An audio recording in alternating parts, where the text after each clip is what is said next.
Hello everyone, online classes में आपका स्वागत है।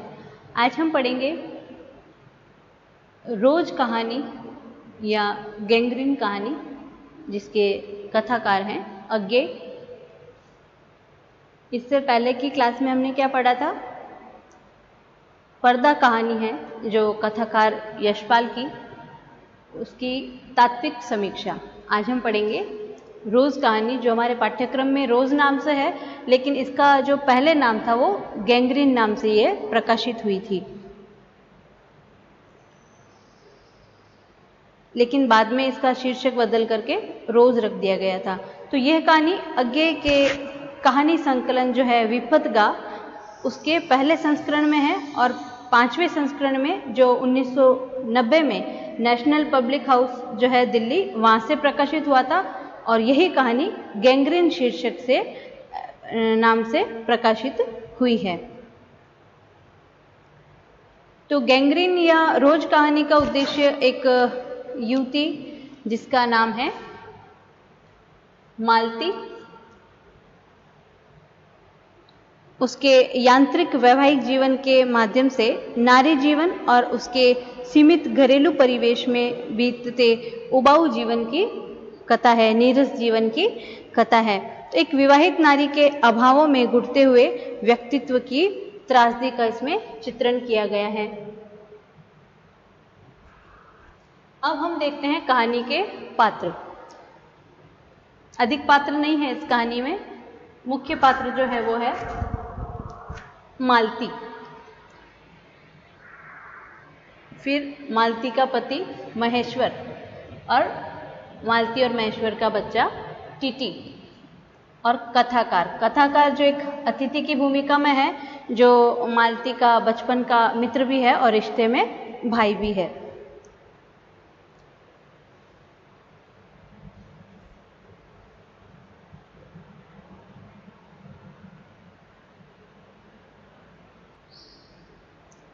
इस कहानी को 3 भागों में दर्शाया गया है। रोज कहानी की समीक्षा को इस प्रकार हम देखेंगे। इस कहानी में एक विवाहिता के मन की उदासी और अकेलेपन की अनुभूति का चित्रण किया गया है। कहानी में जब उसका भाई उससे वर्षों बाद मिलने आता है तो मालती उसका स्वागत बड़े ही औपचारिक ढंग से करती है। तो मालती में थोड़ा भी उत्साह नहीं दिखाई देता है, तो उससे उसका हाल समाचार तक नहीं पूछती है। और एक बातूनी लड़की विवाह के बाद 2 वर्षों में ही एक यांत्रिक लड़की में तब्दील हो गई है। यांत्रिक मतलब मशीन, बस वो जो दिनचर्या है दैनिक जीवन की, वह उसमें कार्यों में लगी रहती है, गृहस्थी के कार्यों में लगी रहती है। और उससे कोई प्रश्न पूछा जाता है तो उन प्रश्नों के उत्तर वो केवल हाँ और ना में ही देती है, या 2-4 शब्दों में देती है। तो इससे ये प्रतीत होता है कि उसके पास कहने को कुछ भी नहीं है। वह या तो घर के कार्य या अपने बच्चे को संभालने में लगी रहती है। तो जो प्रथम भाग है इस कहानी का, उसमें मालती की बाह्य स्थिति दिखती है, और दूसरे भाग में मालती के मानसिक स्थिति का चित्रण किया गया है, जिसमें उसके हाव भाव और मानसिक उथल पुथल और उसके मन के भीतर के द्वंद्व को बयान करते हैं। कहानी का केंद्र बिंदु मालती और उसका जीवन है।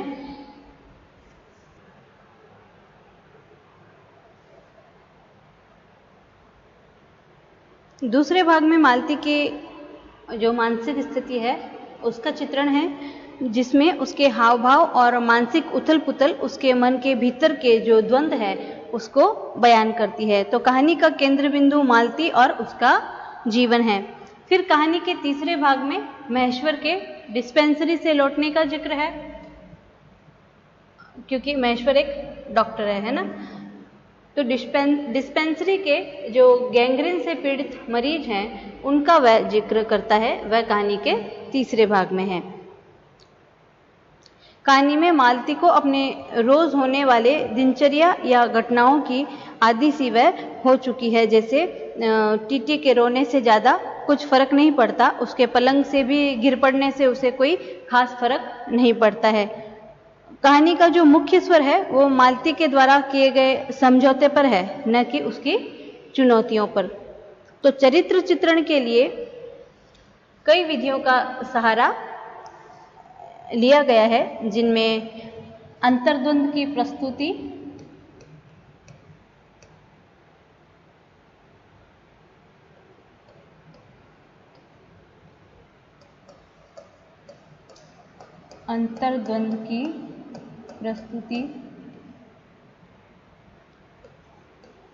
सार्थक,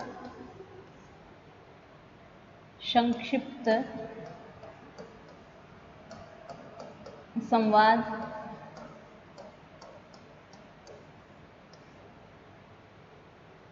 जीवंत भाषा।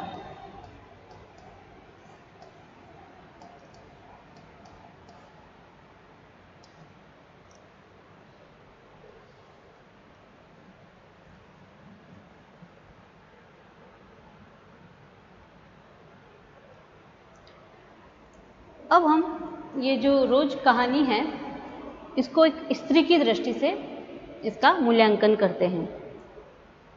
तो जो कहानी का तीसरा भाग है, उसमें महेश्वर के डिस्पेंसरी से घर लौटने के बाद की जो स्थितियां हैं, उनका अंकन किया गया है।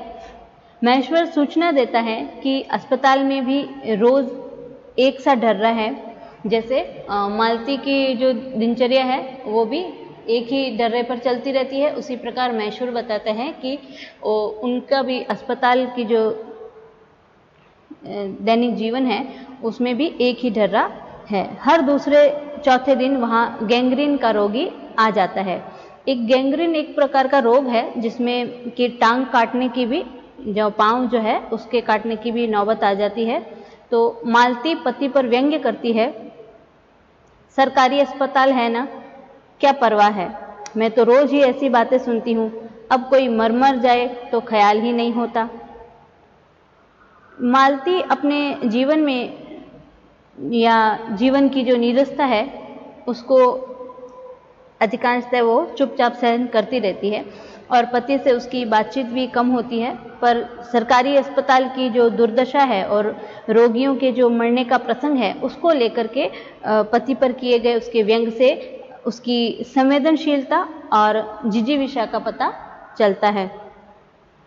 कांटा लगने पर गैंग्रीन होना और उसके होने पर टांग का ऑपरेशन, यहाँ तक कि टांग का काटना, अस्पताल में रोगियों का मरना, सब कुछ नित्य कर्म की तरह चलता रहता है, जिसे झेलना महेश्वर की नियति है। पर इस कहानी में महेश्वर की जड़ता, उबाहट, एक रस्ता का अंकन गौण रूप में ही है। मुख्य रूप से जो मालती के नीरस और यांत्रिक जीवन की त्रासदी को ही कहानीकार अज्ञेय ने उभारा है। कहानीकार की दृष्टि का केंद्र मालती और उसके जीवन की जड़ता ही है। हालांकि महेश्वर के जो नित्य कर्म है और यांत्रिक जीवन की जो झलक है उसमें भी मिल ही जाती है। महेश्वर और उनका जो एक अतिथि है बाहर पलंग पर बैठ करके गपशप करते हैं और मालती घर के अंदर बर्तन मांजती रही क्योंकि नल में पानी आ गया था। तो उसकी नियति घर के भीतर खटना ही थी, बाहर की खुली हवा का आनंद लेना नहीं। तो आगे कहानीकार ने एक बड़े मामूली पर एक रोचक प्रसंग को प्रकट किया है। जैसे उसका चित्रण किया है कि बर्तन धोने के बाद मालती को पति का आदेश मिला, थोड़े से आम लाया हूँ, वह भी धो लेना। आम अखबार के काराज में लिपटे थे। मालती आमों को अलग करके अखबार के टुकड़े को खड़े खड़े पढ़ने लगी। तो अखबार के टुकड़े को पढ़ने में वो इतनी तल्लीन हो गई थी कि इस तथ्य की सूचक है कि वह बाहर की दुनिया के समाचार जानना चाहती है, पर अपनी सीमित दुनिया में वह बंद है। तो उसके जीवन का एक और अभाव उजागर होता है और वह है अखबार का अभाव। तो अखबार उसे बाहर की दुनिया से जोड़ने का काम कर सकता था, पर वह उससे भी वंचित थी। लेखक याद कर रहा था कि मालती बचपन में पढ़ने से बहुत कटती थी। तो पिता की उसकी इस आदत को बदलने के लिए एक दिन पुस्तक लाकर दी उसके पिता ने उसको और कहा कि इसके 20 पेज रोज पढ़ा करो और हफ्ते भर बाद में देखूं कि इसे समाप्त कर चुकी हो, ठीक है, नहीं तो मार मार कर चमड़ी उधेड़ दूंगा। तो मालती ने चुपचाप किताब ली, पर क्या उसने पढ़ी? नहीं। वह नित्य ही उसके 10 पन्ने 20 पन्ने फाड़ करके फेंक देती थी और अपने खेल में किसी भांति फर्क नहीं पड़ने देती थी। जब 8वें दिन उसके पिता ने पूछा कि किताब समाप्त कर ली, तो उसने उत्तर क्या दिया? हाँ, कर ली। पिता ने कहा लाओ मैं प्रश्न पूछूंगा, तो चुप खड़ी रही। पिता ने फिर कहा लाओ मैं प्रश्न पूछूंगा, तो वह फिर चुपचाप खड़ी रही। पिता ने फिर कहा तो उद्दत स्वर में बोली किताब मैंने फाड़कर फेंक दी है, मैं नहीं पढ़ूंगी। तभी तो लेखक ने यहाँ सार्थक टिप्पणी की है कि वही उद्दत और चंचल मालती आज कितनी सीधी हो गई है, कितनी शांत और एक अखबार के टुकड़े को तरसती है। तभी तो अखबार का टुकड़ा सामने आने पर वह उसे पढ़ने लगती है, वह उसे पढ़ने का मोह संवरण न कर सकी। और ये जो प्रसंग बड़ा मामूली है पर बड़ा अर्थ गंभीर है। इससे पता चलता है कि जीवन की जो जड़ता है उसके बीच भी मालती में कुछ जागरूकता, कुछ जिज्ञासा और कुछ जीवन जीने की इच्छा बची हुई है। तो इस मामूली प्रसंग से कहानीकार की जो उर्वरा कल्पना शक्ति है उसका भी प्रमाण मिलता है। फिर अखबार के टुकड़े को ललक के साथ पढ़ने से उसकी जो मानसिक स्थिति है उसका भी अनुमान लगाया जा सकता है।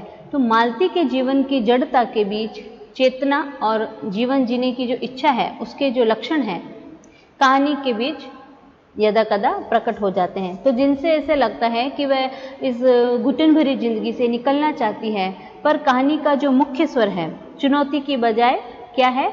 मालती द्वारा जीवन से किए गए समझौते का है। तो वह सब कुछ सहन कर लेती है।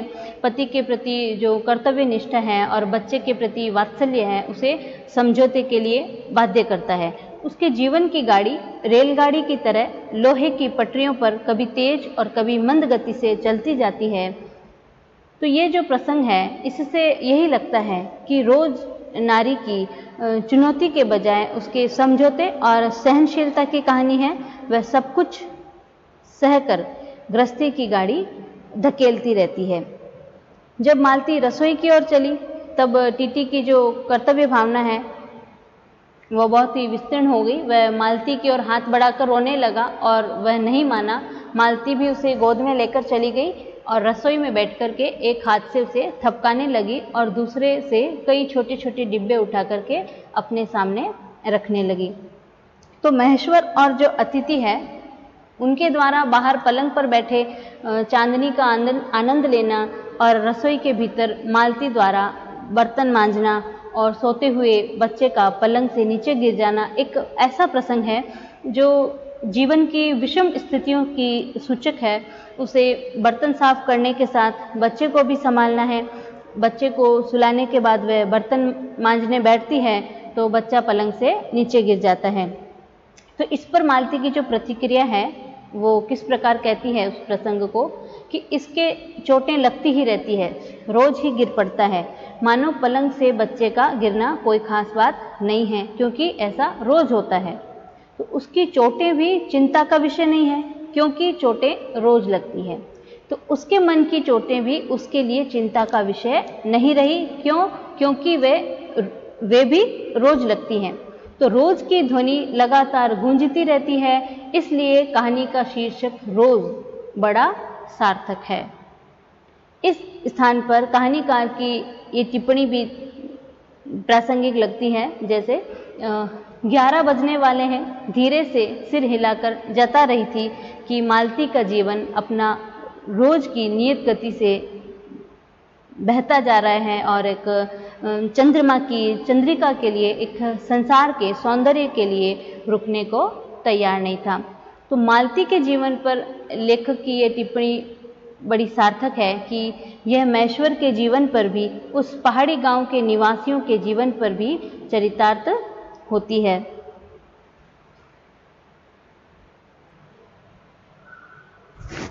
इस प्रकार कहानी की जो कथा वस्तु है उसको हमने पढ़ा। अब हम इस कहानी की शिल्पगत विशेषताएं देखते हैं। तो शिल्पगत विशेषताएं के अंतर्गत हम क्या रखें? अगर प्रश्न आता है कि रोज कहानी की समीक्षा करते हुए उनकी शिल्पगत विशेषताएं बताइए। तो हम किस प्रकार करेंगे, उनके जो कहानी का जो उद्देश्य है वह बताएंगे और कहानी के जो पात्र हैं उनकी चर्चा करेंगे, कहानी की समीक्षा करेंगे।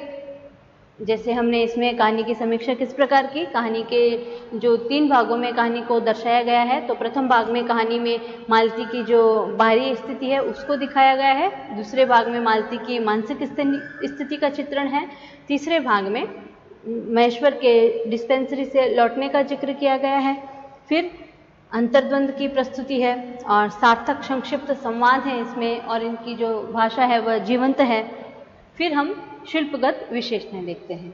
तो कहानी की भाषा पात्रों के अनुकूल होनी चाहिए और बोलचाल की शब्दावली से युक्त है, जिसमें तत्सम तद्भव शब्दों का समावेश है। तो यहाँ तक तो है रोज कहानी।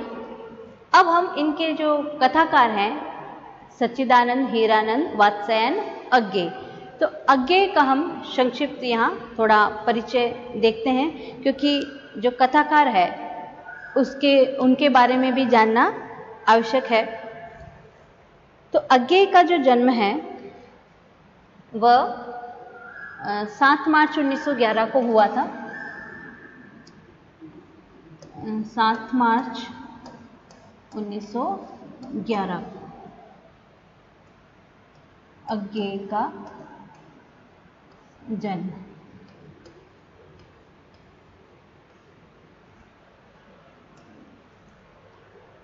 और मृत्यु जो हुई थी इनकी 4 अप्रैल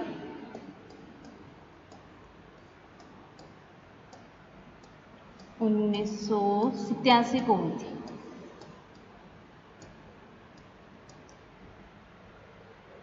ठीक है, तो इनको कवि और शैलीकार, कथा साहित्य को एक महत्वपूर्ण मोड़ देने वाले कथाकार और ललित निबंधकार, संपादक और अध्यापक के रूप में जाना जाता है।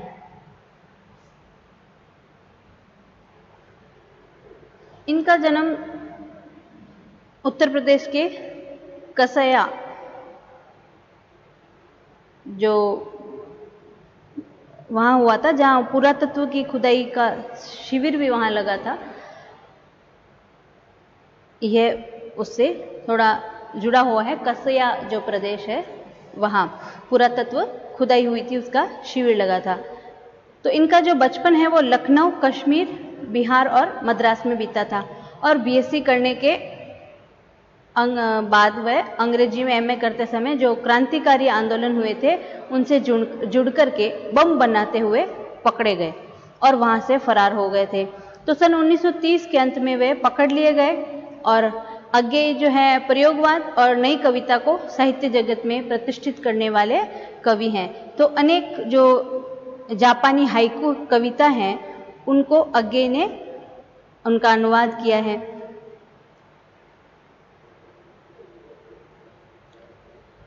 ...1930 से लेकर के 1936 तक उनका जो समय है वह विभिन्न जेलों में कटा था और 1936-37 में उन्होंने सैनिक और विशाल भारत नामक जो पत्रिकाएं हैं उनका संपादन किया। सैनिक और विशाल भारत बहुत प्रसिद्ध ये पत्रिकाएं रही है उस समय में। विशाल भारत, ऑल इंडिया रेडियो की नौकरी भी इन्होंने की और देश विदेश की यात्राएं की, जिसमें उन्होंने कैलिफोर्निया जो यूनिवर्सिटी है उससे लेकर के जोधपुर विश्वविद्यालय तक में उन्होंने अध्यापन का काम किया।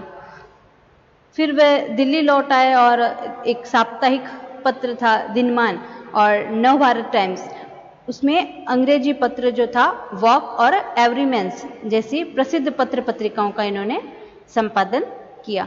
1980 में उन्होंने वत्सल्य निधि नाम की एक न्यास की स्थापना की, जिसका उद्देश्य साहित्य और संस्कृति के क्षेत्र में कार्य करना रहा। फिर दिल्ली में ही 4 अप्रैल 1987 को इनकी मृत्यु हो गई। 1964 में आंगन के पार द्वार, ये जो इनकी रचना है उस पर इन्हें साहित्य अकादमी का पुरस्कार भी प्राप्त हुआ था। और 1978 में कितनी नावों में कितनी बार ये जो इनकी रचना है उस पर इन्हें भारतीय ज्ञानपीठ पुरस्कार प्राप्त हुआ था।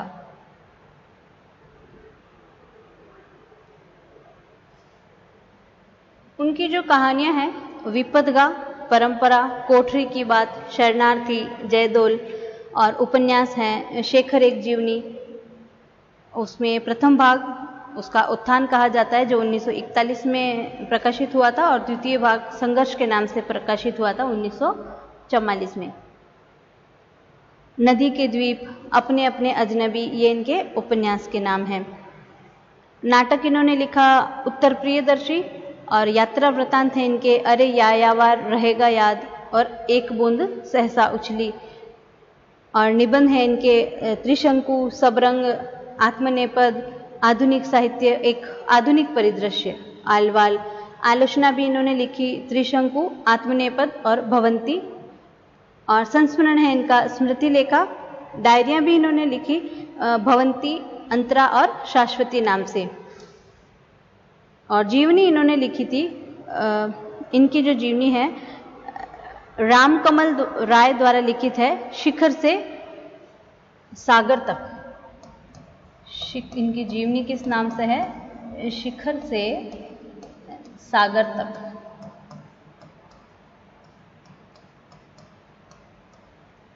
ठीक है, यह था आधुनिक साहित्य के एक श्लाघा पुरुष भी इनको कहा जाता है, जो हिंदी साहित्य में भारतेंदु के बाद एक दूसरे आधुनिक युग का प्रवर्तन इन्होंने किया। तो आज हमने क्या पढ़ा?